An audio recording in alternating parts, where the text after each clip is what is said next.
প্রায় 220 কোটি সম্পত্তির হদিশ মিলেছে টুলু মণ্ডলের, এমনকি 400 বিঘার বেশি জমিরও খোঁজ মিলেছে। রাজ্যের পুরমন্ত্রী অগ্নিমিত্রা পাল এই নিয়ে কি বলেছেন শোনাবো। 220 কোটি টাকার ব্যবসা করছে, চুরি করছে, লুট করছে, বাড়িতে ক্যাশ টাকা রয়েছে। এটা কি মমতা ব্যানার্জি জানতেন না?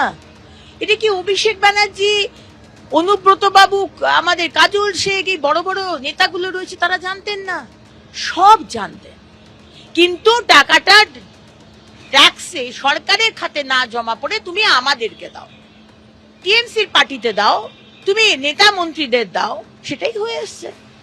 মানে কত টাকাও চুরি করেছে যে তারপরেও তাকে কিছুটা মানে সরকারকে দেখাতে হবে বলে সে সব থেকে বেশি ট্যাক্স পেয়ার।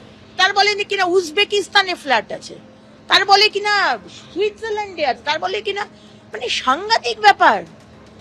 আমাদের একটা ফ্ল্যাট নিয়ে আমরা হিমশিম খাই, চারিদিকে নাকি বলে কিনা শয়ে শয়ে ফ্ল্যাট।